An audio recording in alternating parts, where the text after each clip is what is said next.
प्रिय भैया बहनों, कक्षा 10वीं में हम रुधिर परिसंचरण के बारे में पढ़ रहे हैं। पिछले वीडियो में हमने रुधिर हृदय की संरचना एवं क्रियाविधि के बारे में अध्ययन किया। यह बहुत ही परीक्षा की दृष्टि से महत्वपूर्ण टॉपिक है, हृदय की संरचना एवं क्रियाविधि, जिसका सचित्र वर्णन करने को पूछता है, इसलिए इसके चित्र का अभ्यास करेंगे। आज हम रुधिर परिसंचरण से संबंधित ही कुछ बिंदुओं के बारे में चर्चा करते हैं। पहला है दोहरा परिसंचरण। दोहरा परिसंचरण क्या है? तो मनुष्य या सभी स्तनधारियों में दोहरा परिसंचरण पाया जाता है, क्योंकि सबसे पहले शरीर से समस्त अशुद्ध रुधिर हृदय के दाहिने आलिंद में आता है, दाहिने आलिंद में एकत्र होता है और जहाँ से दाहिने निलय, फिर दाहिने निलय से होकर फेफड़ों में जाता है।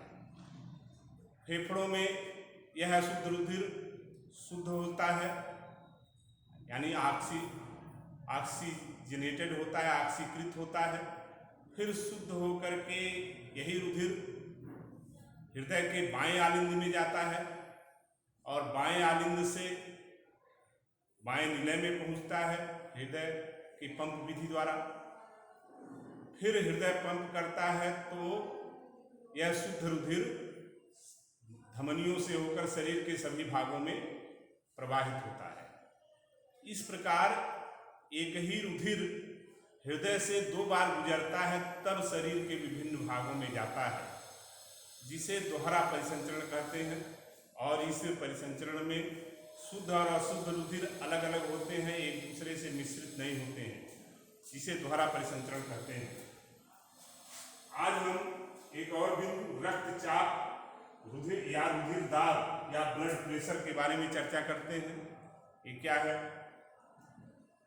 हृदय लगभग 1 मिनट में 72 बार धड़कता है, यानी 1 मिनट में 72 बार हृदय रुधिर को पंप करता है, जिसे हृदय की धड़कन कहते हैं।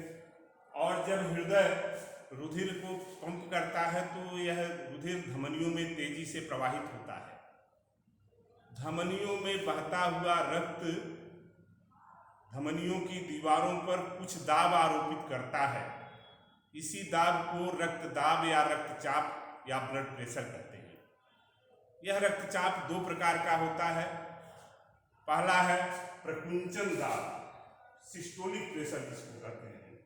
जब हृदय संकुचित होता है तो उसमें भरा हुआ रक्त तेजी से धमनियों में प्रवाहित होता है और इस समय धमनियों में रक्त की मात्रा बढ़ जाती है, प्रवाह बढ़ जाता है, जिससे रक्तदाब भी बढ़ जाता है। और इस बढ़े हुए रक्तदाब को प्रकुंचन दाब या सिस्टोलिक प्रेशर कहते हैं।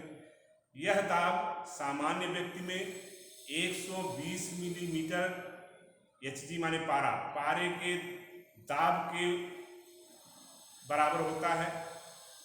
हम जानते हैं दाबमापी यानी बैरोमीटर में पारा भरा रहता है, तो जितने दाब पर पारा 120 मिलीमीटर ऊंचाई तक चढ़ता है, उतना दाब प्रकुंचन दाब होता है। दूसरा है अनुशीतलन दाब। अनुशीतलन दाब जब हृदय सामान्य स्थिति में आता है, संकुचित हुआ फिर सामान्य अवस्था में आता है, जिसको अनुशीतलन कहते हैं। इस दशा में हृदय से रक्त का प्रवाह कम हो जाता है और जो धमनियों में रक्त की मात्रा है वह भी कम हो जाती है। प्रवाह कम हो जाने से धमनियों की दीवारों पर रक्तदाब भी कम हो जाता है और जिसे अनुशीतलन दाब कहते हैं। सामान्य व्यक्ति में यह दाब 80 मिलीमीटर पारे के स्तंभ के दाब के बराबर होता है। इस तरह से एक सामान्य व्यक्ति का जो रक्तदाब है, रक्तचाप है, वो 120 से 80 दिखाया जाता है। 120 हाई वाला है और 80 लो।